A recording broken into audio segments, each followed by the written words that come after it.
All right, good evening. Want to start out by thanking everybody for coming tonight.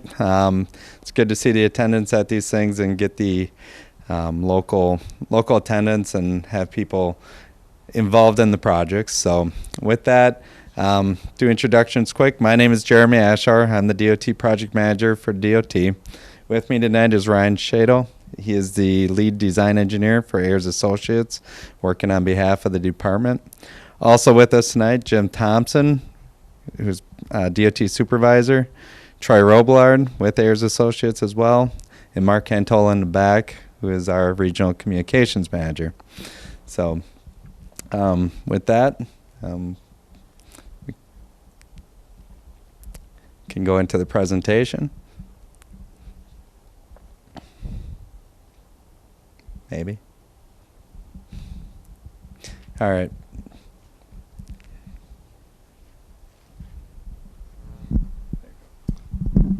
Thanks, Jeremy. So I'll just give you a basic overview of what we're looking at designing for Highway 42 from about the north side of Kewaunee all the way to the North County line. So a little overview, we identified some needs along the roadway. I'll talk about that in a little bit. We'll go over a little project overview, some background on the road condition right now, traffic-wise, what we're looking at. Some proposed solutions we analyzed in order to fix the problems that we identified, and some next steps. And after that, we'll ask general questions. You can ask any one of us questions that you may have, and we can have one-on-one meetings at the displays if we need to as well. So first off, we started, what are the needs out on this road? Obviously, the roadway is pretty deteriorated, as you could see in the last picture, a lot of cracking, ruts, things like that. It's due for resurfacing. But also there's some culvert pipes out there that are very corroded. They're deteriorating and they need to be replaced. So here's one example of a picture. You can see how it's rusted out. The water is kind of undermining the culvert. It needs to be replaced. We've identified approximately 22 culverts like that out there right now. One of those we're looking at replacing this year, the rest next year with resurfacing in 21. Some overview of the roadway right now. It's a 2-lane road, 12-foot travel lanes, and it has a paved shoulder that is inconsistent. It ranges from about 3 foot in width all the way out to 13 feet in width. So that's one of the things that we're identifying to fix as well.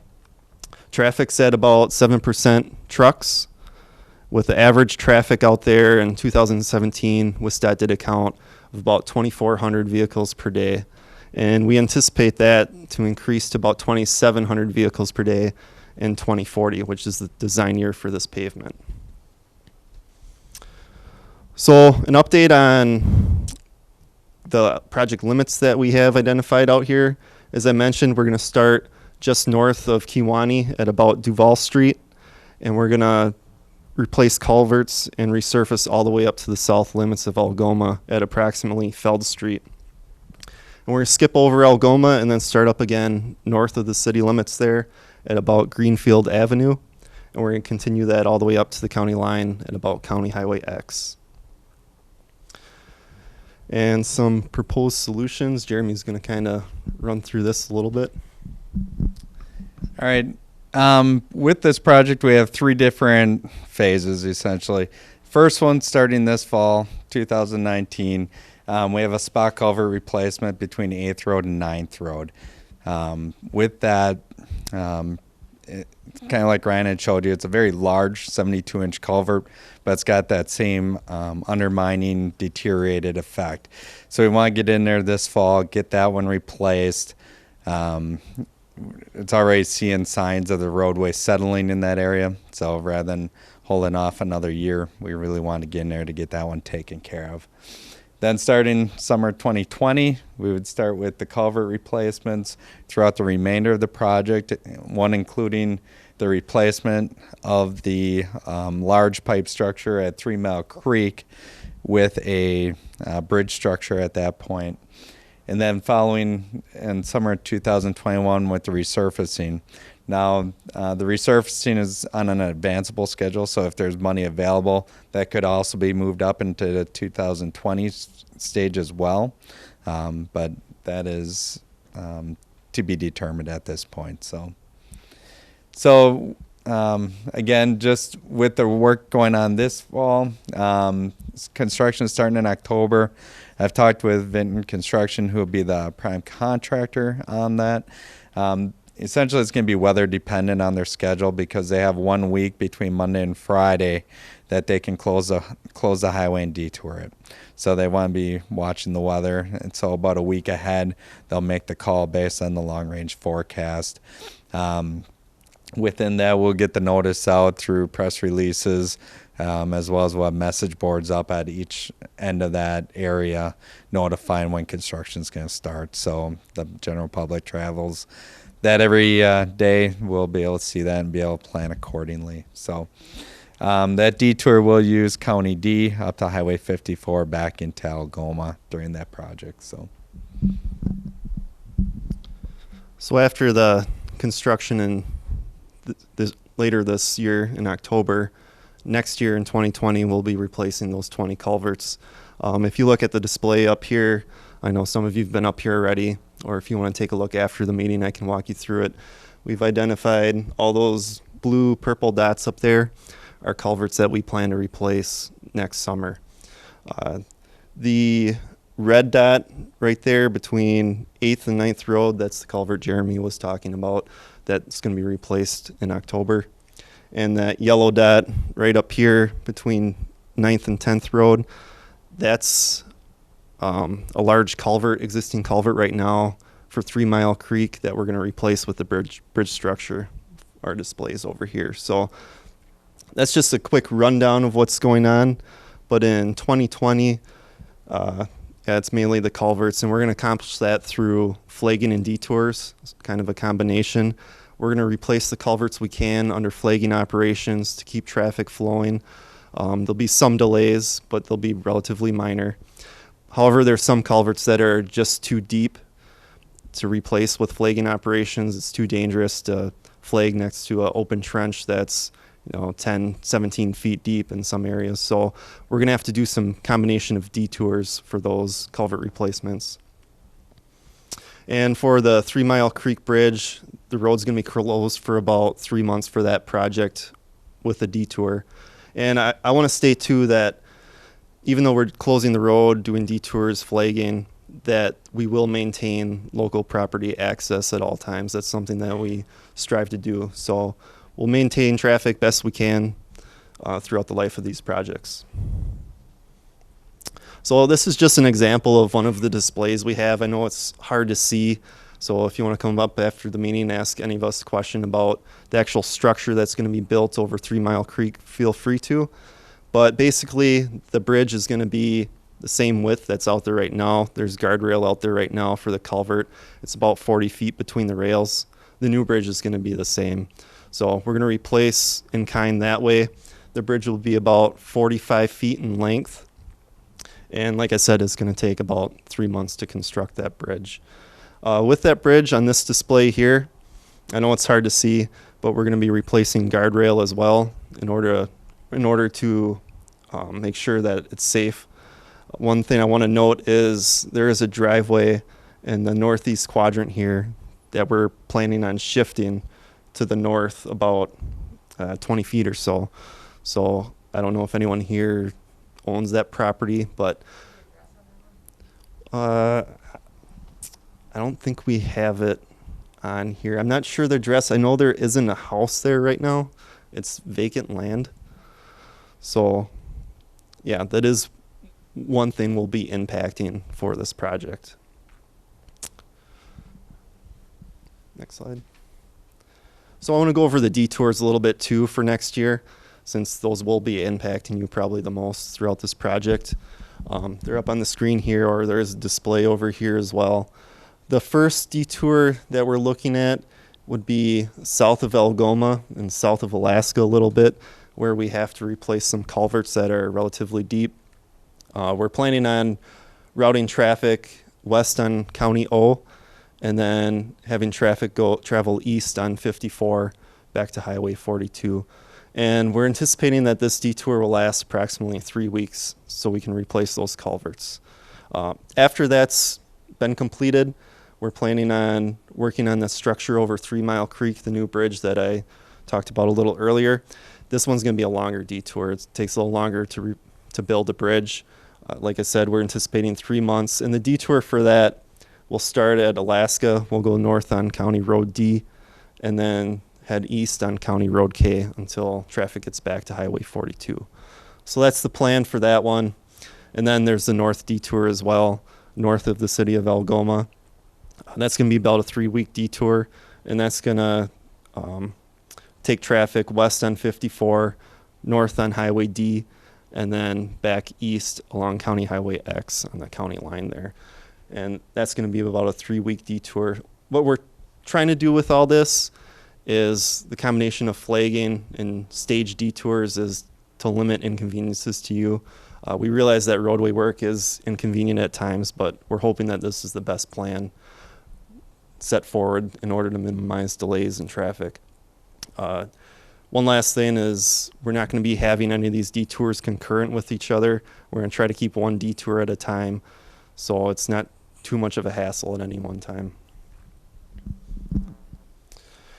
And that takes us through next year's construction, which sets us up for construction in 2021. So in 2021, we're planning on resurfacing Highway 42 with a new about 2 inches of asphalt pavement that'll address the deterioration issues that are out there right now, make for a smooth ride.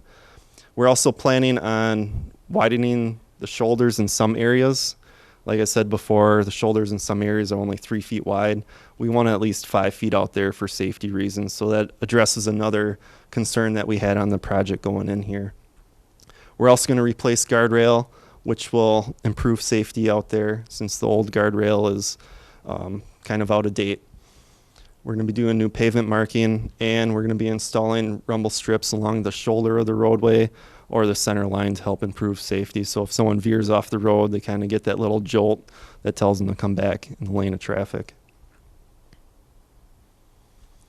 So some next steps, as we kind of recap what we've said so far, is the construction phase of the project is going to take place next month between 8th and 9th Road, where we need to replace a culvert. And right now we're in the design phase of the project that's going to happen next year in 2021. So we need to approve our environmental report still. We're anticipating that to be done fall this year. And we're going to finalize the design for that project in February of this year for the project that's going to be completed in 2020. And construction for that, like I said, will happen next year in the summer. And the roadway is scheduled currently to be held in 2021 with, I guess it could be moved up to 2020. And with that, we'll take any questions. There's some contacts if you have any questions, if you need any phone numbers or anything like that. All right, just quick, just before we get into questions, a few housekeeping things. If you didn't sign in, please sign in. We ask that you do that. With the handout as well, on the back there is a comment sheet. It is a self-addressed prepaid mailer, so you can either leave the comments here tonight. Otherwise, feel free to mail that in. We ask for the comments by the October 17th deadline. If there's anything that comes up after, obviously you can contact us at any time. But for the sake of trying to get things implemented into the design process, we ask within a month that we get those back. So, so with that, we can open it up to questions. Culvert Replacement was done on 42 north of Algoma. They did some this year already, and last year or the year before he replaced some. Correct. The county's been doing some of that for us already. They were doing that a little bit ahead of when this project came online and got initiated. So we're not going to be replacing the new culverts that are there, just the ones that were identified that are in poor condition otherwise. So yes. There's some south of Rostock too that were replaced. I got a question about the bridge. Is that bridge going to be a steel culvert covered in concrete? No, that's just going to be a single span bridge. Bridge? Nope, it's going to be a bottomless bridge, just a normal bridge, flat slab bridge, reinforced concrete. So there won't be any metal liners or anything like Okay. that. Because there was one just put in towards Seymour. And ridiculous. No, this will be your run-of-the-mill bridge, basically, with concrete parapet walls. So Now, the other question is, as the highway meets the bridge, are you gonna have a flexible area where the heave and thaw of the bridge meets, you won't have that big jump in the summertime and no jump in the wintertime? yeah, so what we're going to be doing for this is the concrete approach slab is what it's called. And we put about 15 feet of concrete pavement ahead of that to kind of bridge that gap between the roadway itself and the structure. So that'll prevent a lot of that. Because a lot of Freeze bridges, thaw that after you get. they get weathered about 5 years, gets to the point where you don't hit bottom in the wintertime. You just bounce through it, and next year when it thaws up, and it gets, you've gotta jump over it. And the other thing was the concrete that's underneath it. Some of the highway was broken up.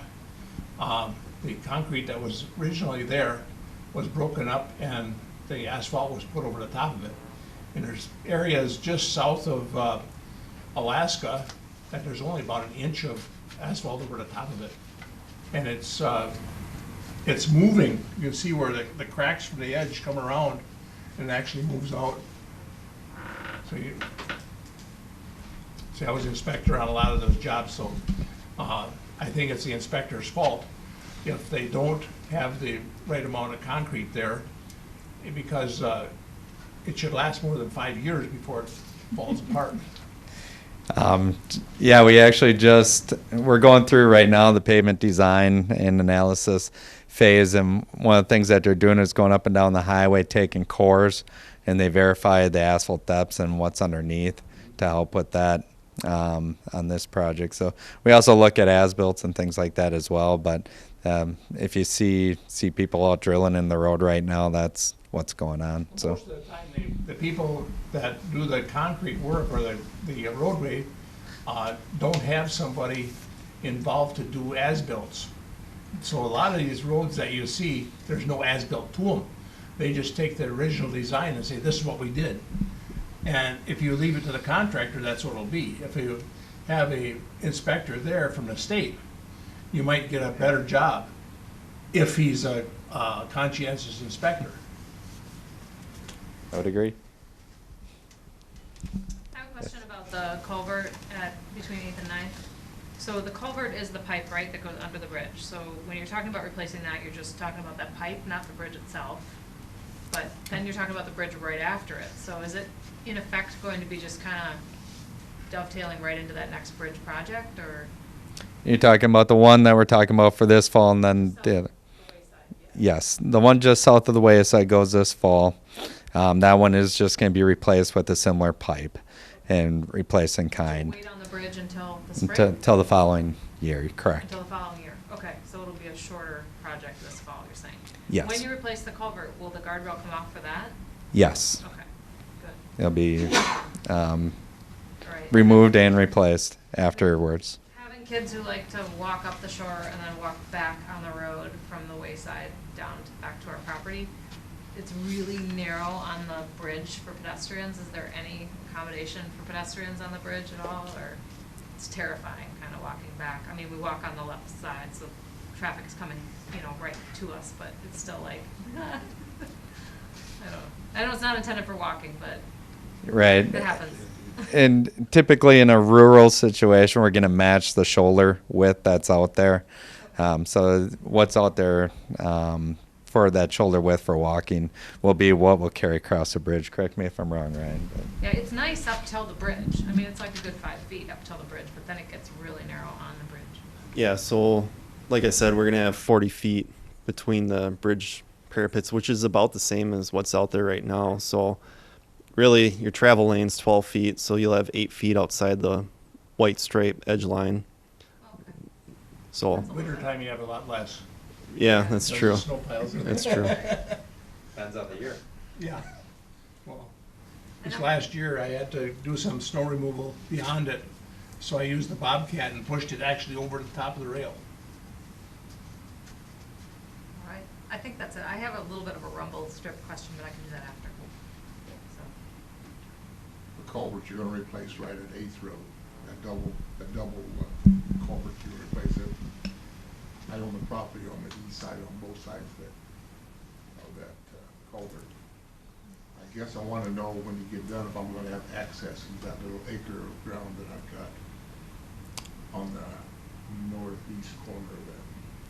Or it's gonna be landlocked if I don't. It should be the exact same as it is today in terms of the access. So if you have access there today, you have access after. If you don't, then you. is that the driveway you were talking about moving? No. No, that's the one further. I don't have access to that today, but I would like to have access while they're building that bridge. Okay. All the access gets approved through our access engineer, Dave Nielsen. So I can give you contact, or you can give me your information. I'll have him get in contact with you, and you can work through that process. And how much of that ditch is gonna, in front of our house, actually is gonna get teared out when you take out the culvert? For the most part, that culvert, it's pretty much the culvert and the beam guard that's there. So outside of the beam guard, there's really not a lot of grading to this project. So the impact is pretty low, pretty minimal. Yes, sir. K and 42, are you replacing that one too, covered? Which one? K and 42? The one just north of K, Oh, yeah, just north of K, I think they, that's quite a deep one there. No, that one's not on the list. So actually, I think they just replaced that when they That were one. doing that house down below there. I mean, when, like you said, there's a combination of things that have been going on with the county to keep these or getting things replaced. But then as part of the design process, we go through and look at every single culvert, look at the condition, and identify, essentially, is it good enough to make it to the next project? So, and like Ryan said, we identified 22 on this corridor, which were in poor condition as it was. The remainder, we might not be replacing every single one on the project, but the air ones are in good enough condition at this point to get to another project. So,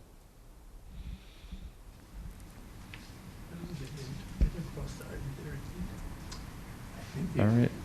Yeah, what's the life expectancy of the bridge that you'll be constructing? The bridge itself, bridges are generally 75 years that we're designed for. So, well beyond the roadway. Generally, the roadway is going to be rehabbed for sure before that time. So, You know where they're gonna get their aggregate for the concrete? no, that is all up to the contractor once the project's let. So, Because that's a lot of the life of a bridge, is what aggregate they use in the bridge and how much water they add to it when they're doing it. pretty much anything that has to or goes into things like concrete, those are all approved sources, I guess, through DOT. So they do all the testing on all those aggregates, make sure they're suitable for the purposes for state highway projects, and approved every year or two, I believe. So 40,000-pound brake, what's that? 40,000-pound brake on their cylinders when they test them. Oh, After a week, No. after 14 days, and after 28 days. can't remember what the exact spec is on those. Okay. So, all right, any other questions? And we'll be around, so feel free to ask questions. But thanks again. Appreciate everybody's attendance. So, have a good night.